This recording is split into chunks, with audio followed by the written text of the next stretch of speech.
श्रीकृष्णं वन्दे जगद्गुरुं श्रीकृष्णं वन्दे जगद्गुरुं श्रीकृष्णं वन्दे जगद्गुरुं श्रीकृष्णं वन्दे जगद्गुरुं।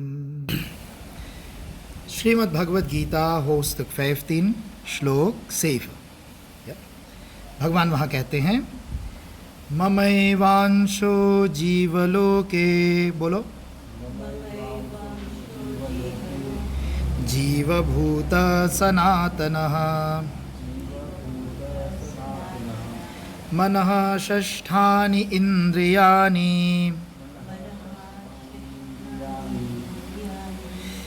प्रकृतिस्थानि कर्षति। Okay. In deze shlok, 7e shlok, zegt Bhagavan Sri Krishna aan Arjun: O Arjun, mame vansho jivaloke jiva bhuta sanatana. Ja? Mama eva ansho. Mama vansho gaan we in 3 delen splitsen. Mama eva ansho. Mama betekent mijn. Eva betekent zeker. Ansho betekent? Ja, dat is ISKCON uitleg. Dat leest uit zijn Gita.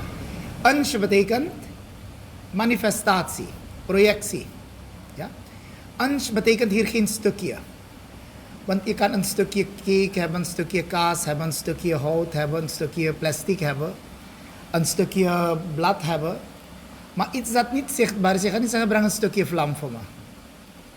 Breng een stukje wind voor me. Nee. Iets dat abstract is, atma, kun je niet in stukjes doen. Toch zo? Wat kan je wel in stukjes doen? Een stukje vinger, een stukje neus, een stukje lip, een stukje oor. Een stukje haar, een stukje nagel. Een stukje lever, een stukje maag, een stukje darmen. Tot waar die mes van die dokter kan je een stukje weghalen. Maar je kan niet zeggen de atma is een stukje van Paramatma. Nee, hij is geen stukje.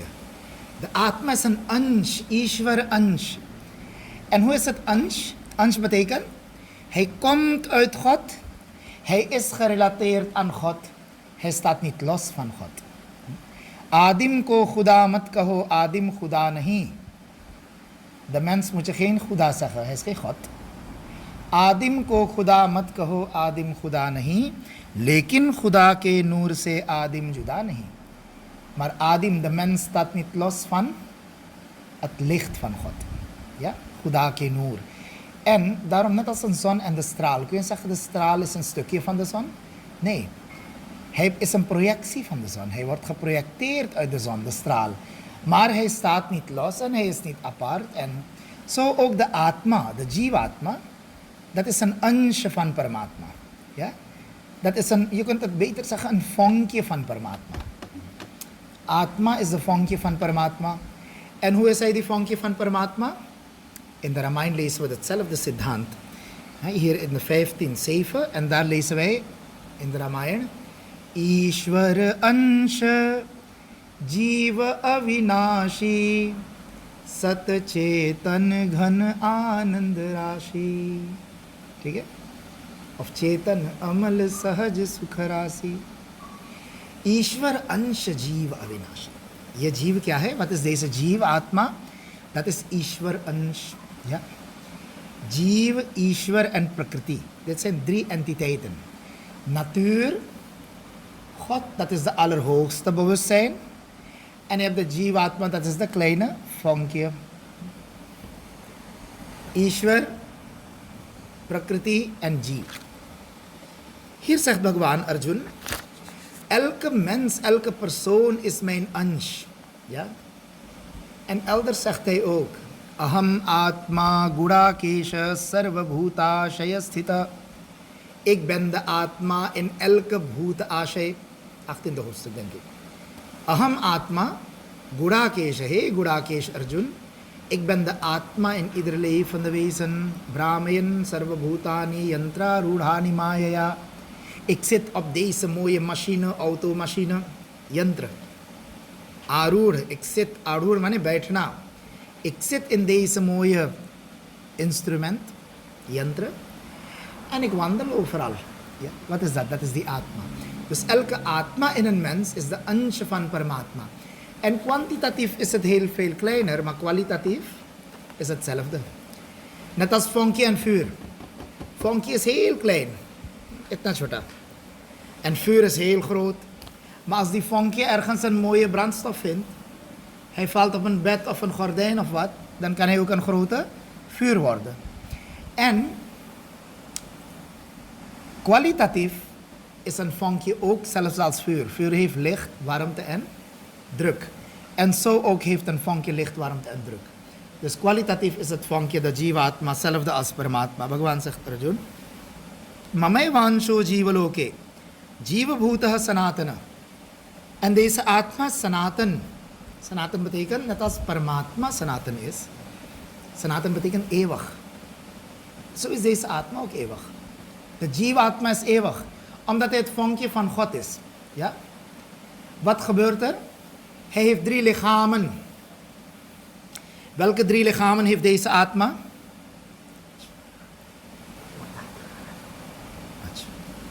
Acha. Hoefde niet. कोई बात नहीं. तो भगवान कहते कि अर्जुन, de जीवात्मा is mijn manifestatie, is mijn vonkje. Maar tegelijkertijd, deze Jivatma heeft 3 kledingen aan. Welke kledingen? Sthula sharir, Sukshma sharir, Karan sharir. Kijk maar, 3 lichamen. Stoffelijk lichaam, dat is Sthula sharir.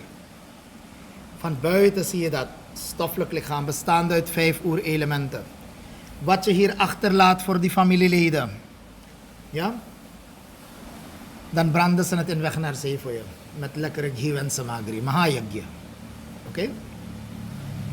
Allerbeste is cremeren. Als je iemand cremeert, zijn alle elementen gelijk naar zijn plek. Anders als je hem gaat begraven, dan gaat hij eerst verrotten. En dan gaat hij eerst heleboel processen ondergaan. Ja? En de Jivatma is dan gehecht aan zijn lichaam, want hij heeft dat lichaam gebouwd. Vandaar dat men zegt het spookt in een, waar?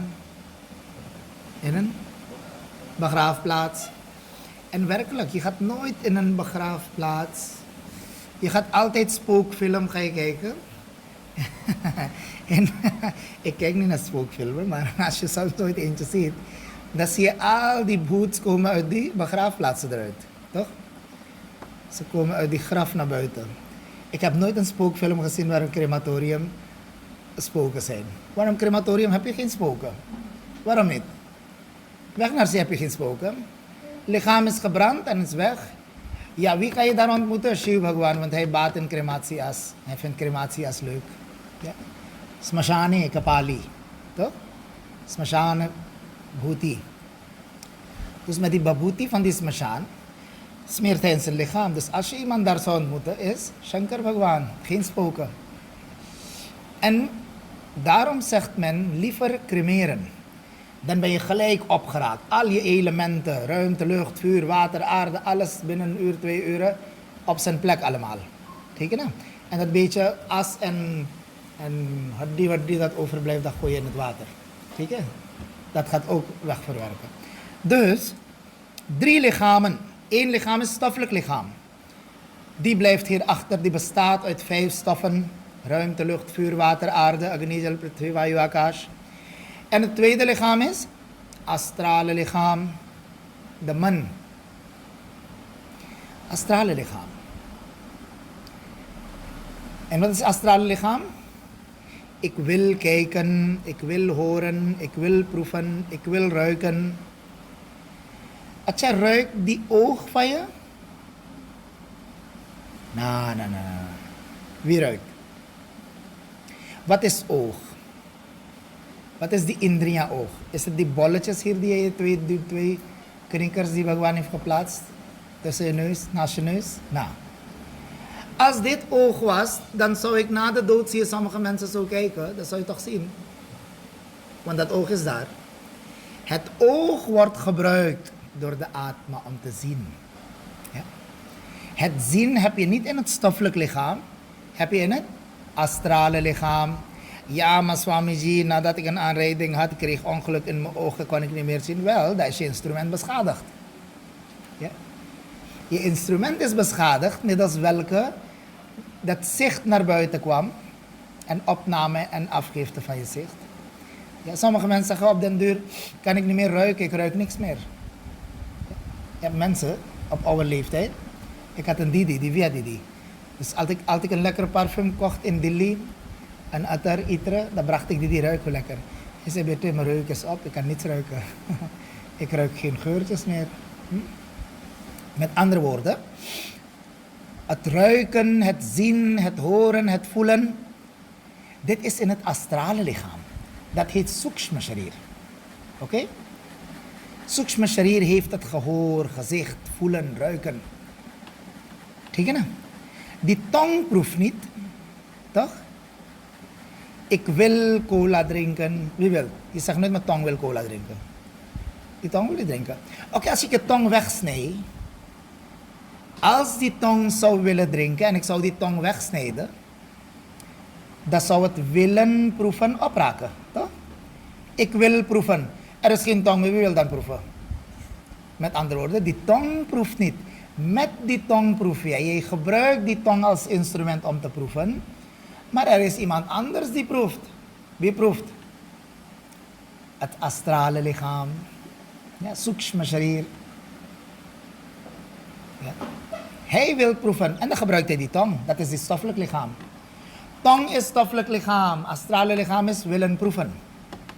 Vandaar dat Hindoeïsme zegt, als iemand overlijdt, dan heeft hij 2 lichamen meegenomen. Welke? Die Atma. Die Atma neemt 2 lichamen mee en daarom heet hij Jiva Atma. Kijk je nou? Hoe heet hij? Jiva Atma.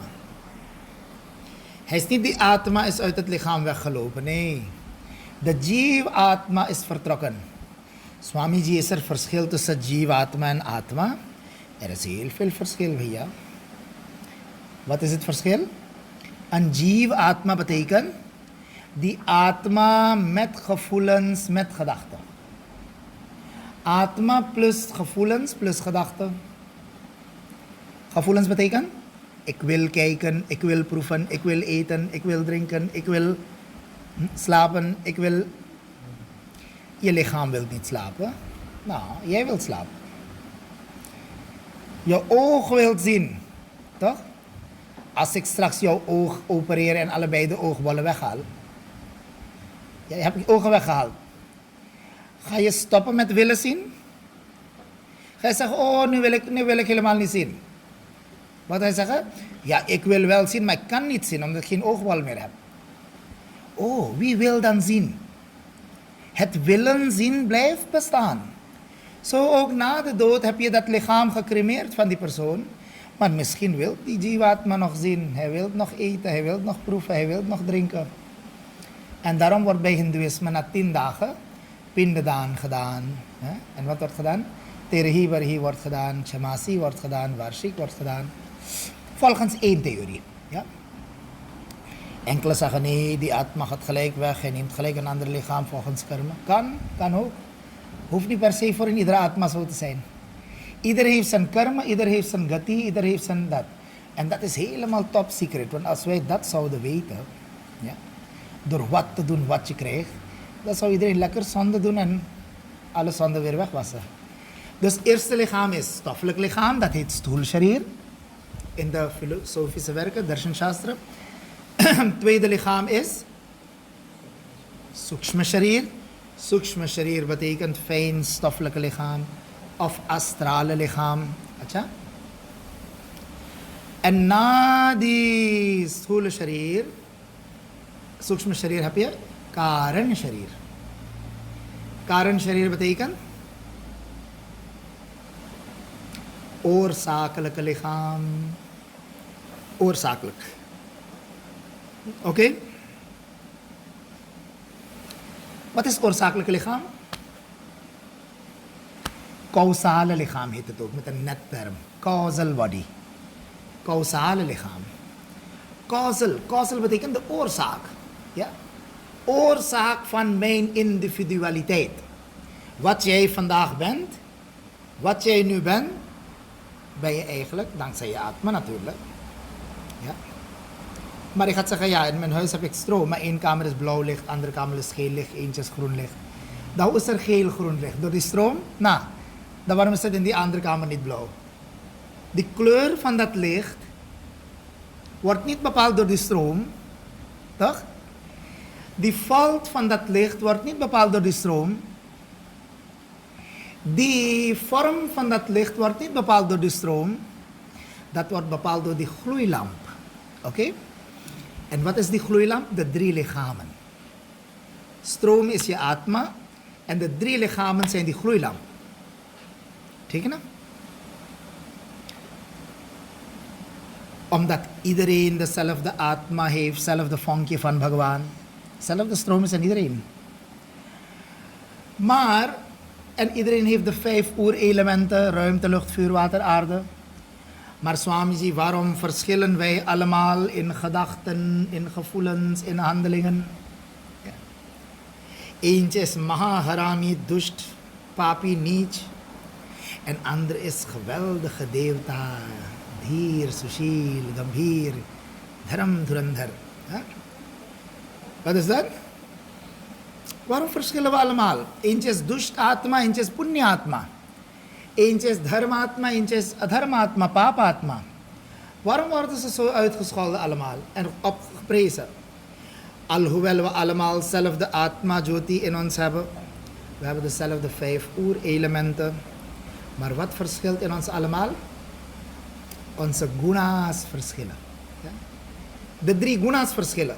Wat zijn de 3 guna's? Bhagavad Gita hoofdstuk 14. Hey Trigun Vibhaga Yoga. Soham, welke zijn de 3 guna's? Satogun, Rajogun en Tamogun. Bolo. Goed zo. Satogun, Rajogun en Tamogun. Wat doet Satogun? Satogun creëert jouw intellect, buddhi.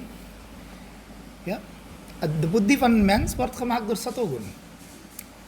De zintuigen van een mens, man en zintuigen, dat wordt gecreëerd door Rajogun. Zie je nou? Man en de Vishaya.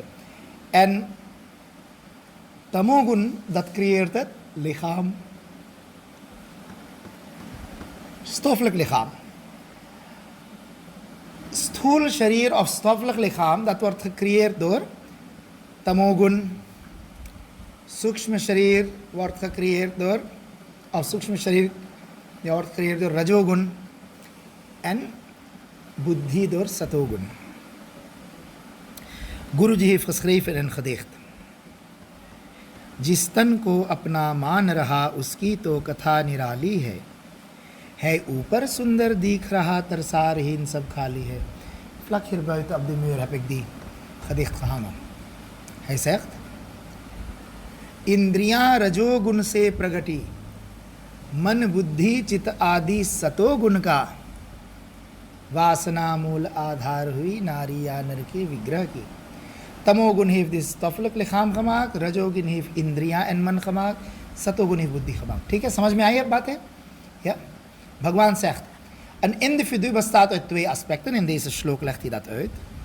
Eentje is het natuurlijk aspect, dat zijn de 3 lichamen, en dat gaat hij straks zeggen. Mana shashthani indriyani prakritisthani karshati.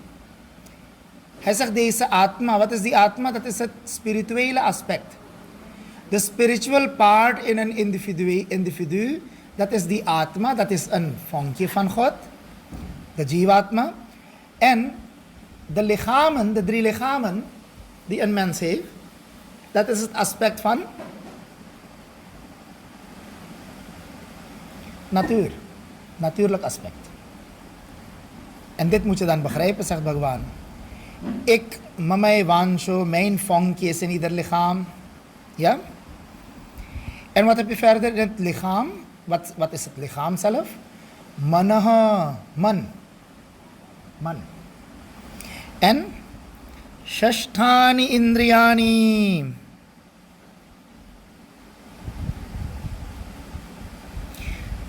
Man is één. En Indriyani. Hoeveel Indriyani heb je? In feite heb je 10 Indriya's. Maar hier heeft Bhagwan het over de 5 cognitieve sensoren. Jnana Indriya's. Ja? Hier hebben we het over de 5 Jnana Indriya's. Alle vertalingen hebben hier Jnana Indriya's vertaald. Welke zijn de 5 Jnana Indriya's? Indriya middels welke jij Jnaan krijgt. Pawan? Oké? Middels welke jij Jnaan krijgt, dat is Jnanindriya. ठीक है भैया ज्ञान इंद्रियां ओके अरे बताता हूँ माता ऐसे कहे डांटो हो ज्ञान इंद्रियां zijn de 5 zintuigen. Oog is de eerste Jnanindriya. Tweede zijn de oren. Derde is de neus. Vierde is de mond. Vijfde is de huid. Goed zo. Soham is heel jnani. Ja. Oké. De 5 zintuigen, ja? Oog, oor, neus, tong en huid. En wat gebeurt met deze 5? Je krijgt jnaan. Met het oog krijg je kennis van het zien, hoe de wereld eruit ziet. Met neus ruik je iets en dan heb je jnaan van dat ding. Van de geur. Met de huid voel je koud, warm, heet. Dan zeg je ik voel. Krijg je ook kennis. Met de mond, met de tong proef je. Ja, de tong proef je, dan krijg je ook jnaan. En met de neus ruik je. En oor hoor je. Dit zijn de 5 Jnanindriya's. Oké? En deze 5 Jnanindriya's worden door een 6e Indriya wat? Bestuurd. Als die man zegt, hé, kijk daar. Dan pas gaat die bechari oog kijken. Ja? Die oog is bechari. Hij heeft niks voor het zeggen. Die man zegt, hé, neus. Ga een snuifje roken, cocaïne. Die neus wilde niet, maar omdat die man zegt, ga snuiven. Ga gaja ruiken. Ga sigaret ruiken. Of kan ook goed zijn, ga parfum ruiken. Ga mooie bloemen ruiken. Chameli en hatu ruiken.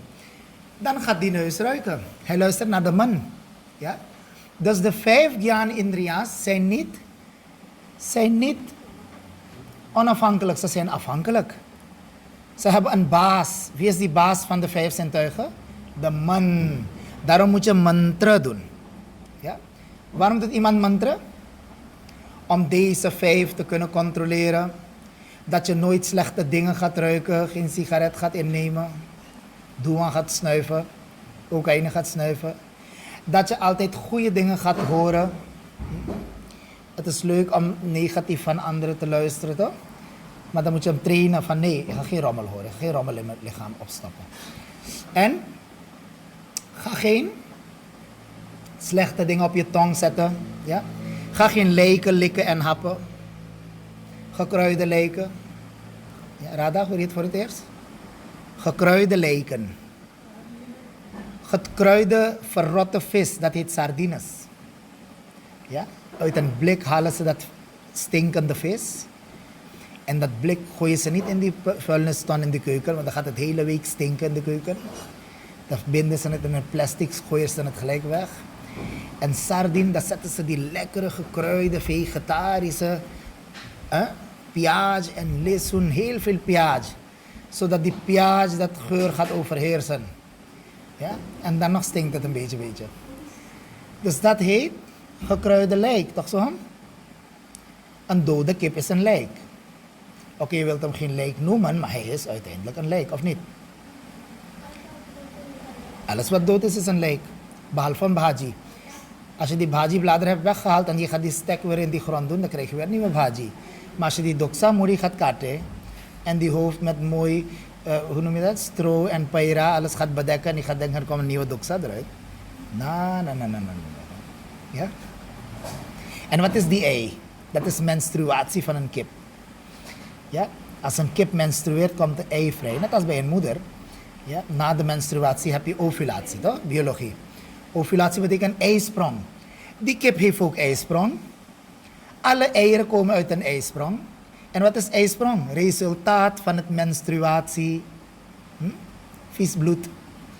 En daar in dat ei was er eigenlijk plek gemaakt voor die kuikentje. Oké? En daar moet een kuiken gaan groeien. Maar je hebt het kuiken geen tijd gegeven om te groeien. En met 15 kuikens die in een ei moesten groeien, ben je cake gaan maken voor je kindje van 5 jaar. En dan zeg je, adimere je verjari, dan ik investeer je. Jij wilt wel dat jouw kind 1 jaar meer gezond moet worden en moet gaan groeien. Dan heb je 15 kuikens afgemaakt en doodgemaakt om in die cake te plaatsen. Is dat eerlijk? Dat is heel gemeen, dat is heel onoprecht en dat is vreselijk hypocriet. Happy birthday to you, dan ik investeer je. Ja? Dan heb je 15 levens afgemaakt en daarmee een cake gemaakt voor mensen. Met andere woorden, je mag cake snijden, maar ga vegetarische cake maken, toch? Op die manier. Dus, en die tong ga je zeggen, wat zei ik? Die tong wil geen lijk eten. Die tong wil geen doksa eten. Ja? Wie wilde die doksa eten? Die man. Man karatra man khaike. Je rook masala ergens en je mond was vol met water.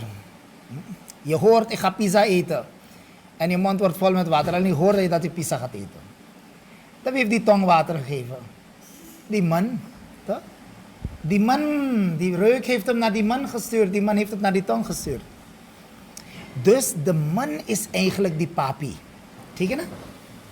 Als die man papi is, dan laat hij jou slechte dingen eten, daru drinken, sigaret roken en noem maar op.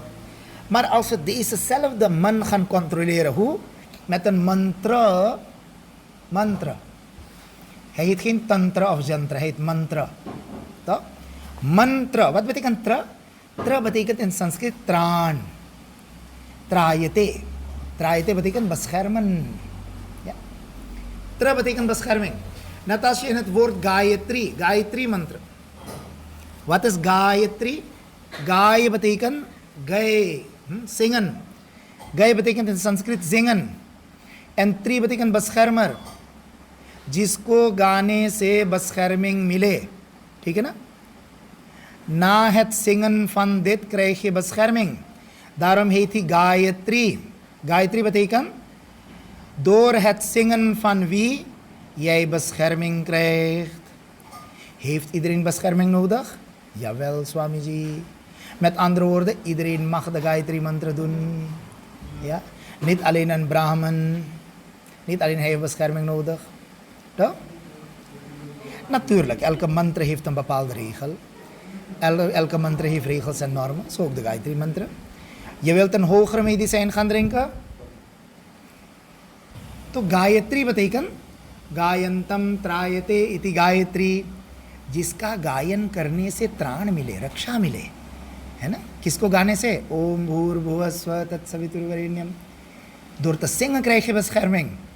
En hebben alleen mannen bescherming nodig? Nee. Ieder mens, ieder levend wezen heeft bescherming nodig. Daarom horen we in de geschiedenis van India dat Sant Gyaneshwar, ja, hij ging naar de Brahmanen toe. Hij was nog geen sant, maar hij was een Krishna-ansh in Rajasthan. Hij heeft de Gyaneshwari Gita geschreven. En jullie kunnen op de YouTube gaan kijken naar een hele mooie film. Er zijn enkele filmen van. Heet Sant Gyaneshwar. Ja, dat kun je kijken van T-series. Heel mooi. Eentje is in black and white, die oude Sant Gyaneshwar. Maar je hebt een nieuwe Sant Gyaneshwar, heel mooi gemaakt. Op grond van de geschiedenis van Sant Gyaneshwar. En dan zie je daar hoe de Brahmanen hem tegenwerken. Ze willen hem geen Shuddhipatra geven om Jani te ondergaan. En één Brahman zei, oh, zelfs die buffel, die bhais die daar langs gaat, ga je hem ook Gayatri mantra laten spreken? En toen zei Gyaneshwara, als Bhagwan ki icha hui, dan gaat die bhais ook Gayatri mantra zeggen. Toen zei één Brahman, kan je dat tonen? Kan je dat bewijzen? Hij zei, oké, kom. Ik ga God vragen om zelfs door die wijs Gayatri mantra te laten zeggen. En hij heeft in die oor van die buffel wat? Hij heeft heel stilletjes in zijn oor gefluisterd. Om Bhur Bhuvaswa. En iedereen die daar stond, wat hebben ze gezien? Die bhai zei, Om Bhur Bhuvaswa, Tat Savitarvarenyam. Dit is een geschiedenis van India. En het is yogisch geanalyseerd mogelijk. Zelfs dood materiaal kan praten, want er is ook Atma daarin. Ja? Atma is niet alleen levend materiaal. In dood materiaal, iedere cel, iedere molecuul, iedere deeltje, iedere molecuul. In iedere atoom heb je de Atma. Dus je kan hem aanwakkeren daar. Hij is niet aangewakkerd. En nadat de Brahmanen van Kashi Vidvat Parishad hebben gehoord, live dat een buffel Gayatri mantra zegt, door de kracht van deze kleine jongen, toen heeft die voorzitter van die Brahman comité hem gezegd, He Prabhu, He Gyaneshwar, wie ben ik om jou een blad te geven, een toestemming papiertje? Jij bent Sakshat Prabhu. Wij hebben dat nooit kunnen doen door een buffel Gayatri mantra te laten spreken. Dus Gayatri mantra is de mantra waarop ieder mens recht heeft. Ja? Het is heel arrogant van Brahmanen te zeggen dat alleen de Brahman Gayatri mantra mag doen. Ja? Iedereen mag Gayatri mantra doen. En of je nu wilt of niet, iedereen doet dat. Of niet? Bakra, Chinwa, Kapri, Malai, iedereen. Natuurlijk, heb ik net gezegd. Net als je een tablet inneemt, ja? Aan de ene kant ga je metformine drinken, aan de andere kant blijf je chocolade happen. Gaat je suiker down? Nee. Je suiker blijft. Op dezelfde manier, als je een mantra doet. En niet dat je bij Gayatri mantra vegetariër moet zijn en een Shiv mantra mag je bakker blijven, bakose, allemaal, rommel. Nou, elke mantra als je inneemt, jaap doet en je gaat vegetarisch zijn, of de dieet bijhouden, dan ga je de effect meer van zien. Want mantra heeft zijn effect. Niet als je vlees in een mantra doet, dan gaat hij geen effect. Nee, het heeft effect. Maar net ik zei toch, aan de ene kant doe je mantra, aan de andere kant eet je vlees. Het is net als aan de ene kant drink je suikermedicijnen en aan de andere kant eet je een hele pot mitabat. Nou, wat gaat gebeuren? Alles gaat kiet worden. Kiet, zeggen ze niet. Dus Gayatri, ja? En ik had het over mantra. Mantra. Man betekent man, tumhara man. Tra betekent bescherming. Bescherming van de man, dat is mantra daarvoor. Hier zegt Bhagwan, Mana Shasthani Indriyani. Die zintuigen zijn becharis. Die tong wilde niet eten. Maar die man zei, ik haal bada lekker masala hai.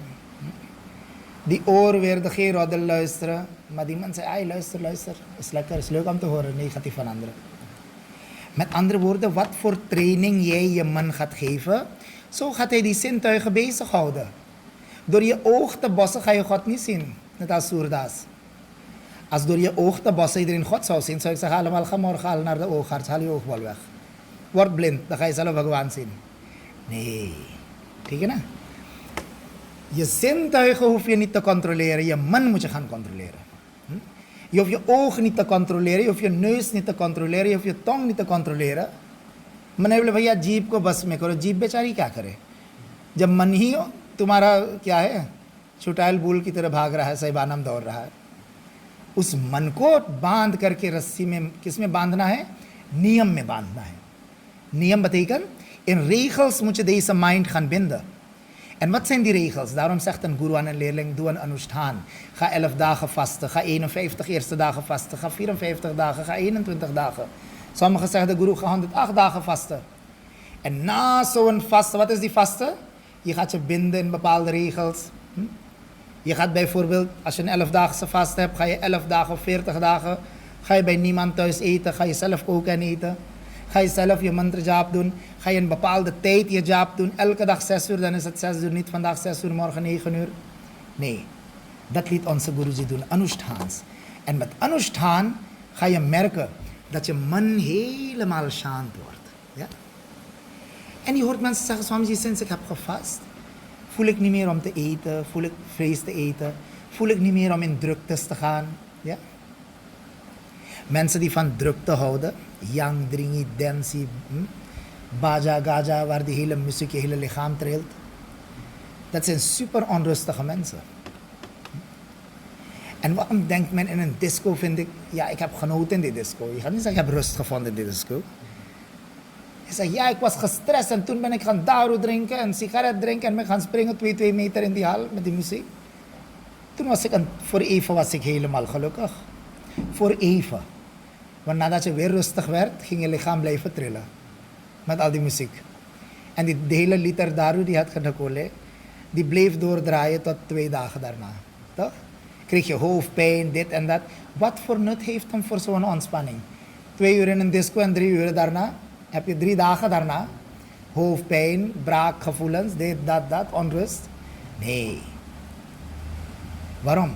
Het leek alsof je rust kreeg, omdat je in die luide muziek was je helemaal de muziek geworden. Je was er zelf niet meer. Tegen na.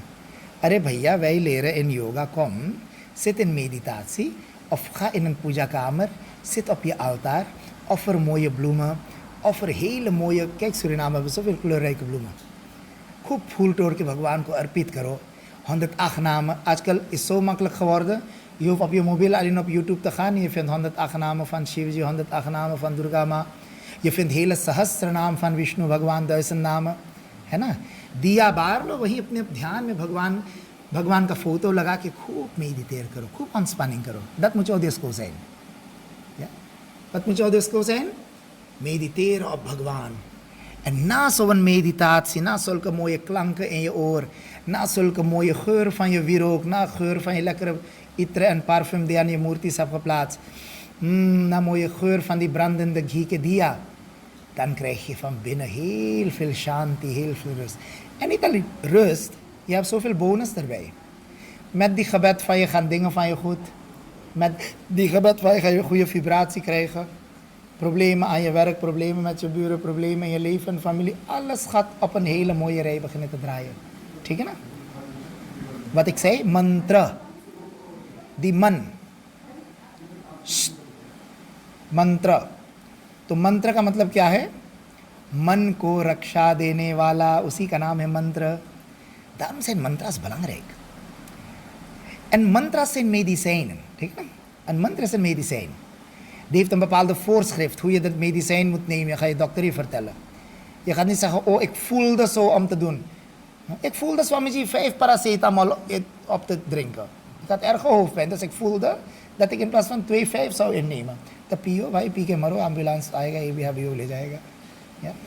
Swamiji, ik was op internet en ik zag een hele mooie mantra. Kring, kring, fring, fring, ring. Om, klim, shrim, swaha. En dat mantra klonk zo mooi, cream, cream, cream. En ik heb लेके cream लगा लिया. पता लगा बाद में 10 तरह को cream लगाना पड़ा. Blackout हो गया मंत्र जपते जपते. En mantra moet je niet gaan googlen. Ja? Google is niet je guru. En als je Google guru wilt hebben, wel, dan ga. Het is een heel gevaarlijke guru. Heeft ook goede informatie en heeft ook slechte informatie. In de Rishi Parampara is een mantra altijd, hoe elektronisch deze wereld dan ook mag zijn. Een ware guru, als hij een mantra geeft, dan staat hij garant voor jou in het spirituele wereld. Daarom als een shishya iets overkomt of wat, dan heb je altijd de guru parampara die hem beschermt. Die Google guru gaat jou niet beschermen, guru parampara. Of Zuckerberg, hoe heet hij? Zuckerberg, die de Google heeft gekocht, hij gaat jou ook niet beschermen. Guru Shishya Parampara, daar krijg je een mantra. Een mantra is pas een mantra als een guru jou deze diksha geeft. ठीक है ना?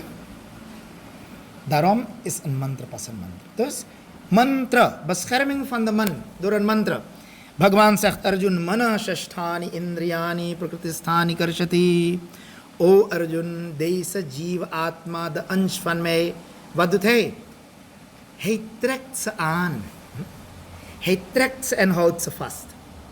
Met andere woorden, ik hou alles vast. Bhagwan houdt eigenlijk jouw lichaam bij elkaar. Ja?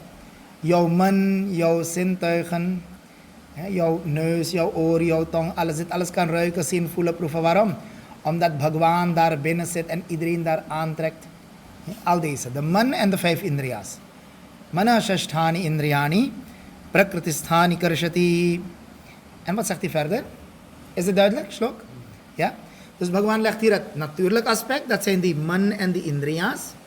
Ja? Dat zijn in feite, want die atma, als hij het lichaam verlaat, neemt hij precies deze twee mee, wat in deze shlok is geschreven. Hoofdstuk 15, shlok 7. Wat zegt Bhagwan? Manashasthani indriyani, prakriti sthani karshati. Ja? Die atma, als hij het lichaam verlaat, dan neemt hij die man en die zintuigen, die sukshma sharir en die karan sharir. Duidelijk jongens? Man en indriya zijn die sukshma sharir en karan sharir is die buddhi. Ja? De gevoelens en gedachten gaan met de atma. Bhagwan zegt daarom, deze gaan mee, die stoffelijk lichaam heeft hij helemaal niet eens genoemd. Want die wordt hier achtergelaten. Ja? Voor crematie of voor een begrafenis. Nou, hij zegt verder, Shariram yadavapnoti, bolo. Shariram yadavapnoti. Yachapyutkramati Grihitvetani sanyati Vayurgandhani vashayat.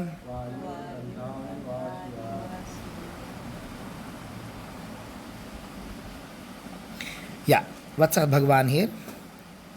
Hij zegt Vayur Gandhan Ivashayat.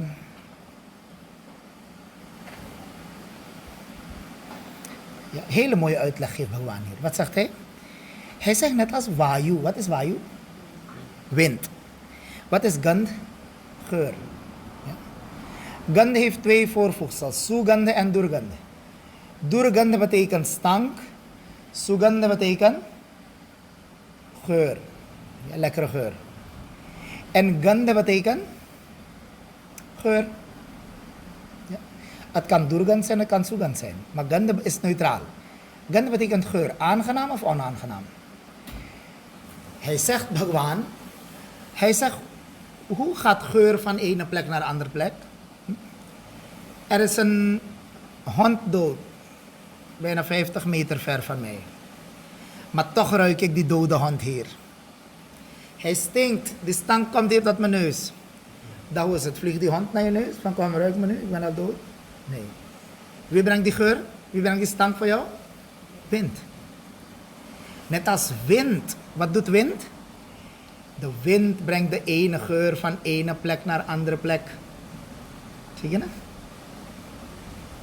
We moeten de wind dankbaar zijn. Dat we bloemen kunnen ruiken. Dat als we in een tuin zitten, dat het naar ons neus wordt gebracht. Zo lief is de wind. Net als de wind dat stank uit een dode hond heeft gepakt. Of dat lekkere geur uit een roos of uit een chameli heeft gepakt. Ja? Lekkere geur uit die chameliebloem. En hij brengt het naar ons neus, dat geur. Bhagwan zegt Arjun, Shariram yat avapnoti. Ja? Avapnoti betekent verkrijgen. Ja? Shariram yat avapnoti. Welke lichaam deze jiva atma, welke atma? Dat mijn ansha is. Als een atma een nieuw lichaam krijgt, shariram yat avapnoti, yatcha api utkramati. Utkramati betekent? Utkramati karna, verlaten. Ja. Utkramati betekent verlaten. Als de jiva atma één lichaam verlaat en een ander lichaam accepteert, o Arjun, wat doet hij? Hij neemt etani.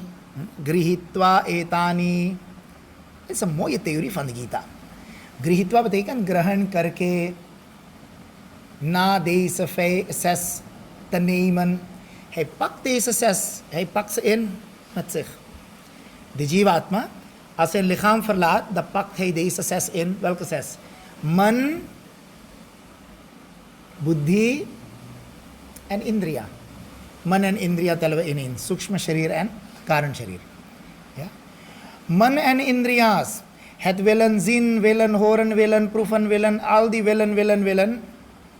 Dat wordt meegenomen. door die atma. Shariram yad avapnoti, als hij een nieuw lichaam krijgt. Yad chapi utkramati Ishvaraha. Wie is Ishvara hier? Hier wordt Ishwar, Jeev Atma, Ishwar genoemd. Ja? Zie je? De Jeev Atma wordt in deze slok Ishwar genoemd. En wat betekent Ishwar? Ishwar betekent regeerder. Ishwar betekent geen God. God noemen wij Ishwar omdat hij over alles regeert. Hij is de grootste president van de hele wereld. Ja, daarom heet hij Ishwar. Maar Ishwar betekent Isha Shashane. Shashane betekent Shashan Karna. To, Jeev Atma is de president in dit lichaam. Hij is Ishwar. Hij is Ishwar van de Buddhi. Buddhi is de Ishwar. Buddhi regeert op de man, daarom is ze de Ishwari. Zij is Ishwari, zij is de directrice van de man. De man regeert op de zintuigen, daarom is de man de directeur van deze zintuigen. Zie je? Zo heb je directeur, onderdirecteur en uiteindelijk heb je de president. Zie je nou? Hier zegt Bhagwan Krishna, o Arjuna, Yachapi utkramati Ishvara, deze Ishwar, deze regerende Jivatma, als hij een lichaam verlaat en in een ander lichaam gaat, wat doet hij dan? Grihitva etani sanyati. Sanyati betekent gaan. En niet alleen gaan, maar heel voorzichtig met al zijn hebben en houden gaat hij. Het is niet yati, het is sanyati. En sanyati betekent gaan met al je hebben en houden. Sanyati.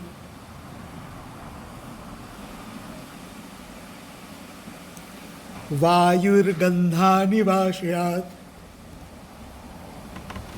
Ja. Vayur gandhani vashayat. Vayu betekent lucht. Gandha betekent geur. Net als lucht die geur van die bloem pakt en hij brengt hem naar je neus toe. Ja?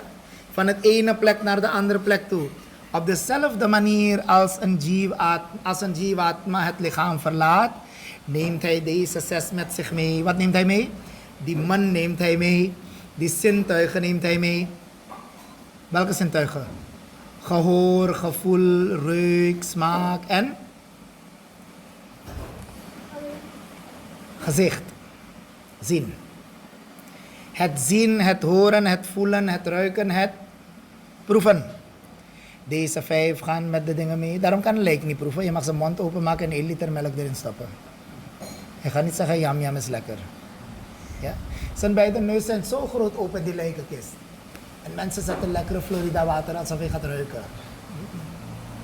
Eentje zei, nee, papa hield van Calvin Klein. Om te Calvin Klein spuiten voor hem. Bij zijn lijk.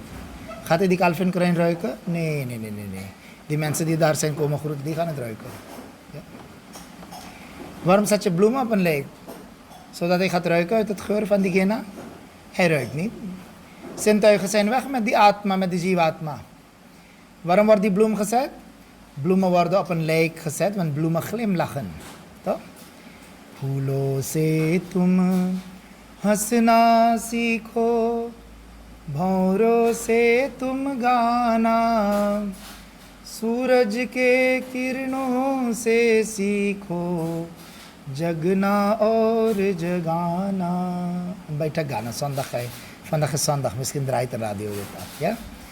Phoolo se tum hasna sikho. Een bloem leert jou lachen. Daarom als iemand ziek is in een ziekenhuis, neem je een bos bloem mee. Waarom? Gaat hij die bloemen plukken en eten? Nou. Wat gaat hij doen? Dat bloem is vrolijk. En hij zegt aan die patiënt, eet domoor. Waarom moelert kijk wat er wat net een pitbull. Sommige mensen hun gezicht zijn net een pitbull. Waarom? Eeuwig zie je ze zo gehangen.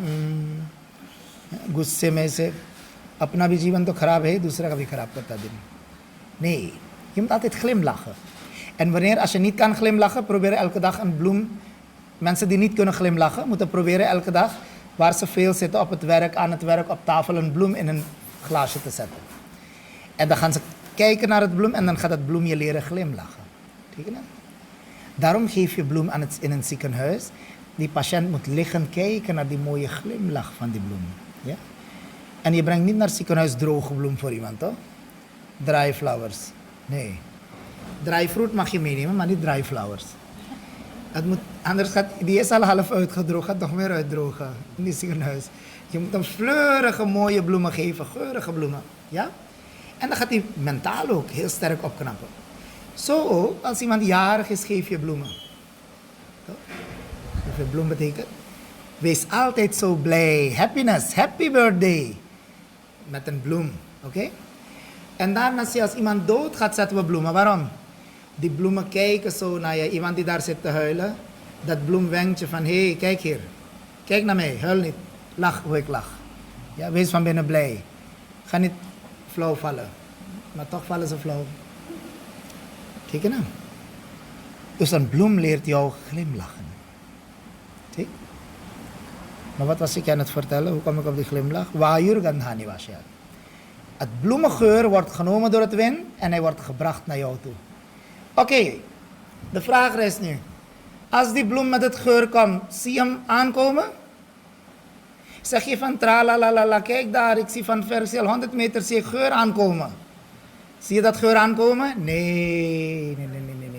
Net als je dat geur niet ziet aankomen, is onzichtbaar. Zie je ook uit dit lichaam, als iemand doodgaat, zie je de 5 indriya's met die man uitgaan in een kleur of zo? Zie je ze vliegen, 6 dingen wegvliegen uit het lichaam? Nee. Net als je die geur, Bhagwan gebruikt een heel mooi voorbeeld hier. Hij zegt, net als je die geur van die bloem niet zou zien, en wie zie je ook niet? Die drager van die geur, dat is die wind. Er zijn 2 dingen toch? Er is geur van een bloem, en tweede is er de drager van die geur, die het draagt naar jou toe. Zie je die 2? Je ziet geen van beide. Op dezelfde manier zegt Bhagwan, als de Ishvara, de Jeev Atma in dit lichaam die de Ishvara is van alles, de regeerder is.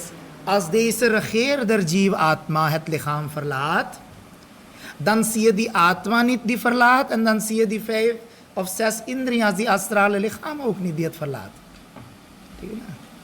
Waarom zie je het niet? Omdat het onzichtbaar is. Het is onzichtbaar, je kunt het niet zien met de blote oog. Ja? Hooggeleerden kunnen dat wel zien, omdat het is niet onzichtbaar, het is onzichtbaar voor ons. Ja? Iemand die wereldse ogen meer gebruikt, deze 2 bolle ogen van je zijn gewend om te kijken, met die derde oog kan je bijna nog niet zien. Hij is bijna niet open, hij is nog in zijn babyfase. Ja? Je hebt hem niet getraind, die derde oog, om te kijken. Dus je kijkt alleen met deze 2 ogen en dan zie je, oh, Haire Maya Redaya, Mire Bappa Margaya, en dan val je flauw op die lijk en dan ruikt iemand, brengt alcoholade voor je. Ja? En dan word je bij, en wat zeg je? Oh, mijn vader is overleden, hij is dood. Arre Bhaiya, Bhagavad Gita zegt, als je Gita gaat studeren, ga je niet flauw vallen op een lijk. Ja? Ga je niet op die kist timmeren. Ga je geen kusjes geven aan die overleden, vol met lijkbacteriën lijk. Je ziet mensen kusjes geven aan het lijk, op die wang en al. En ga je niet willen springen en weg naar zee op die brandstapel. Hamko छोड़ो, मैं भी कूदूंगा, मैं नहीं जीऊंगा. अरे छोड़ दोगे तो नहीं कूदता कोई. Ja? Nee, dat is allemaal onwetendheid. Waarom doet men dat? मैं भी मर जाऊंगा, मैं तो जी नहीं सकता. तेरे बिना हम कैसे जिएंगे. कितना मुझे फरमाइश लोग बजाते ना. तुम बिन जिए तो जिए कैसे बिन आपके. लगता नहीं दिल कहीं बिन आपके. En als die man weg is, of je overleden is, hoor je na een jaar, die heeft weer een man. Mag, is niet verkeerd. Je mag een man hebben, je hebt er behoefte aan, je hebt er zin in, je wilt een beschermer hebben. Swami ji jano, ego muh bolar khatin kono le lito. Ik had iemand nodig thuis om te praten met me. Dus daarom heb ik een nieuwe man genomen. Weet u Swami जी, अच्छा ठीक कोई बात ना. अरे तो क्यों गाना गाते थे हर सामान के लिए, जिए तो जिए कैसे बिन आपके, लगता नहीं दिल कहीं बिन आपके. अब तो दिल वो भी लगने लगा. तो मैं ये कहता हूँ कि सब कोई जी जाते हैं एक दूसरे के बिना. ठीक है ना? Maar als diegene die Gita zou bestuderen en deze slok goed doorhad en begreep, die zou zeggen, oh, ik zie het niet, maar Bhagwan Krishna zegt, Shariram yadavapnoti yachat pyutkramti shvra grihitva etani sanyati vayurgandha nivashayat. En in die volgende 2 shlokas gaat hij ook mooi schrijven. Shrotram chakshu sparshanam cha rasanam ghranameva cha daarna utkramantam sitam vapi. In deze 3-4 shloks zegt Bhagwan heel mooi over welke Purush? De Atma Purush. Deze adhyay heet Purushottam Yoga. Uttam Purush is Paramatma. Ja, en 8 Purush is de Jivatma. Hij legt uit, die Jivatma is niet iemand anders. Ik ben die Jivatma zelf. Ik ben in ieder lichaam in de vorm van een Atma, een kleine Krishna ben ik daar. Ja? Die Mahaprabhu is in de vorm van een kleine Prabhu. En die Atma is regerer van deze microcosmos. Wat is jouw lichaam? Microcosmos. En wat is die buitenwereld daar? Die grote Krishna die regeert over de hele wereld. Dat is de macrocosmos. Badkwa Bhagwan en Chotkwa Bhagwan. Ja? Chotka Bhagwan zit in jouw hart en hij regeert over deze kleine kosmos. Wat zijn de rivieren? Jouw bloedvaten zijn de rivieren. Wat zijn de bossen? Jouw haar, tot overal waar je haar hebt, je lichaam, dat zijn de bossen. Wat is de maan? Dat is jouw hart. Wat is de zon? Dat zijn jouw 2 ogen. Wat is de ruimte? Kosmos, dat is je buik. Zo heb je allemaal devatas in het lichaam. Bij je uitscheidingsorganen zit Yamraj, Yamdevta. In je handen zit de Indra Devta. In je voeten heb je Vishnu Bhagwan. Ja? Bij je voortplantingsorganen, daar zit Prajapati. Op jouw tong, ja, zitten 2 goden. Welke zijn de 2 goden? Eentje is Agni Devta en andere is Varuna Devta, God van water. Water en vuur, beide zitten op je tong. Waarom? Net als in de oceaan water en vuur beide zijn. Ja? In onze Shastra staat beschreven, als er geen vuur was in de bodem, ja, geen warmte was, om het water te verdampen, dan zou de zeespiegel zo hoog stijgen, zouden we allemaal onder water gaan. Ja? Maar Agni-dev en Varuna-dev, ze hebben samenwerking. Ze werken samen. Agni-devta en Varuna-devta, die hebben een hele goede overeenkomst samen. Wat doen ze? Gezamenlijk zorgen ze ervoor dat er balans blijft. Zo op je tong heb je, wat? Varuna-devta. Daardoor proef je. Ja? Maar in dezelfde mond heb je Agni-devta, Mukhad, Agni-rajayata. In je mond heb je Agni. Dus als je bij iemand gaat jaffen, ik heb 10 euro gedoneerd, ik heb dat gedaan, ik heb zoveel voor die persoon gedaan, ik heb dat voor hem gedaan. Jitna bologe, sab jalta jayega. Alles gaat branden. Ja, soms hoor je mensen iets doen en gaan zeggen, ik heb daar dat gedaan, heb ik goed gedaan? Heb ik het goed gedaan toch? Wat wil dat zeggen? Je hebt het al met je eigen mond gezegd, je hebt het verbrand. Ja. Krijg je geen pal meer, je hebt het al gesproken. Een ander mag daarover praten wat je gedaan hebt. Maar jij mag over je eigen lof niet praten. Zie je nou? Het moment dat je over jezelf gaat praten, zelfs een spreekwoord, heb je eigen lof stinkt. Ja? Eigen lof stinkt. Dus daarom, als je iets hebt gedaan, iets goeds hebt gedaan, moet je nooit daarover gaan praten. Apne muh se bolne se agni devtas ko jala deta hai. We zien in de Mahabharat mooie katha. Raja Yayati, hij gaat in de zwergen, hij komt aan in de zwergen uiteindelijk. En hij heeft zoveel goede karmas gedaan op aarde, dat hij een beloning kreeg van halve troon van Indra. En Indra dacht, mijn God, s'avonds gaat hij ook zeggen, ik kom in je slaapkamer. Ik ga ook die halve bed van je delen. Halve nacht ga ik met je vrouw ook slapen en genieten, want het zijn de mooiste vrouwen hier in zwergen. En ik heb er recht op, ik heb karma gedaan om half zwergen het boek te krijgen. Dus Indra dacht, hoe krijg ik deze fellow man van deze plek weg? En Indra dacht, ik kan niets anders doen. Hij gaat alles half delen, 50-50. Dus in de Mahabharat lezen we, Indra begon hem heel lief te vragen, Raja. Hé Rajan, hoe bijzonder is dit, een aardse wezen. Dan heb je vandaag halve Indrasen gehad. Mijn God, wat geweldig, Rajan. Wat heb je allemaal gedaan? Vertel me. Ik wil het horen, wat je allemaal hebt gedaan om deze plek te krijgen. En Raja was net een heliumballon groot geworden. Voelke Gulgulla en hij begon vanaf A tot Z in details te vertellen. Ik heb zoveel Brahmanen daan gedaan, ik heb zoveel Brahmanen eten gegeven, ik heb zoveel yajna gedaan, ik heb daar daan gedaan, ik heb daar tap gedaan, ik heb dat punya gedaan. Ik heb een weeshuis geopend, ik heb een dit geopend, ik heb dat geopend. En nadat hij dat alles heeft uitgelegd, wat is gebeurd? Halve van zijn gezicht, die bling bling, is afgezakt naar 50%. En toen heeft Indra gezegd, oké, is goed hoor. Ik zie je volgende keer weer. Ja, tuks. 1 koffie geslagen. Is hij gevallen van de troon. Ja. En dan ging hij vallen naar beneden. En 4 jongens waren gewoon aan het doen. Waar? In Prabhas Kshetra. Bij Gujarat. Ze waren gewoon aan het doen. En toen zagen ze een vallende ster naar beneden vallen. Glimmende. En toen begrepen ze dat het een atma is van de Swargalok. Dus wat hebben ze gedaan? Ze begonnen gelijk, hebben ze water genomen, in de koen gezet. Vanaf nu, elke ahuti die wij gaan doen, mogen deze gewoon ahutis deze ziel bereiken. Wij weten niet wie het is. En nadat ze dat hebben gedaan, begon dat rook te bewegen naar die atma toe. Ja, hawan is heel krachtig. Het moment, wij hebben dat hier ervaren in onze ashram. Het moment dat je een hawan doet, voor iemand en je gedachte is naar die persoon, al ligt hij daar in een academisch ziekenhuis.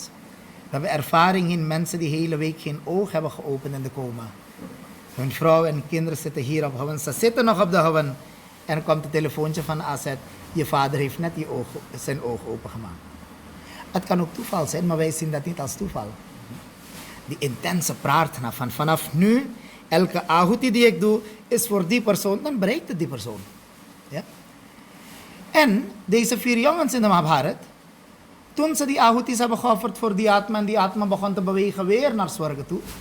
Natuurlijk zou je niet meer naast Indra zitten, maar een andere mooie kamer krijgen. Maar hij begon weer naar Swarga te gaan met die punya van die 4 jongens. En terwijl ze gewoon aan het doen waren, verscheen hun moeder daar, dochter van Raja Yayati. En ze zei aan die jongens, jongens, weten jullie wie deze ziel is? Jullie herkennen hem niet, hij is mijn vader, jullie nana. Ja, die vrouw zei, het is jullie nana. En kijk, jullie ahutis bereiken hem. En jullie krijgen ook zegens van die ziel nu. Dat je zijn ziel weer terugbrengt naar de Swarga. Isliye jo log apne nana, nani, al zijn ze al overleden. Als je voor hun een hawan doet, een ahuti doet, dan bereikt het hun. Ja? Als je denkt dat ik nooit iets voor hun in leven heb kunnen doen, toen had ik die gedachten niet, die ideeën niet. En nu ben ik ervan bewust. En als ik nu een hawan doe, dat ik 5 pitri ahutis voor hun ook doe, dan bereikt het hun. Ja? Dat ligt helemaal op jouw vishwas, hoe jij de shastra ziet. Heb je op geloof in shastra of niet? Dus hier zegt Bhagwan, o Arjun, deze indriya's, die gaan, die laten het lichaam.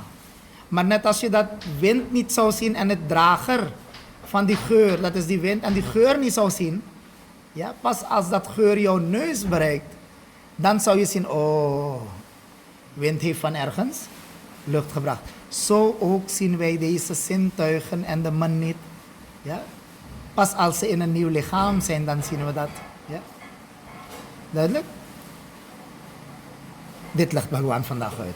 Wat zegt hij? Shariram yad avapnoti. Het lichaam die deze atma nieuw adopteert. Yatcha api utkramatishvara. En utkraman betekent loslaten van het lichaam. Het intreden van het lichaam, het loslaten van het vorige lichaam. Dat ziet niemand. Maar later gaat hij zeggen, er is wel iemand die dat ziet. Wie? Iemand die Gyani is, iemand die de derde oog open heeft gemaakt. Die kan het wel zien. En hoe gaat hij? Net als de windgeur van ene bloem naar andere brengt, zo ook brengt de atma deze zintuigen van het ene lichaam naar het andere lichaam. Wat te vragen? Heb je begrepen zo alles? Wat heb je begrepen? In 1 zin. Wat heeft Bhagwan gezegd? Om sarve bhavantu sukhina sarve santu niramaya sarve bhadrani pashyantu ma kashid dukkha bhag bhavet om shanti shanti shanti.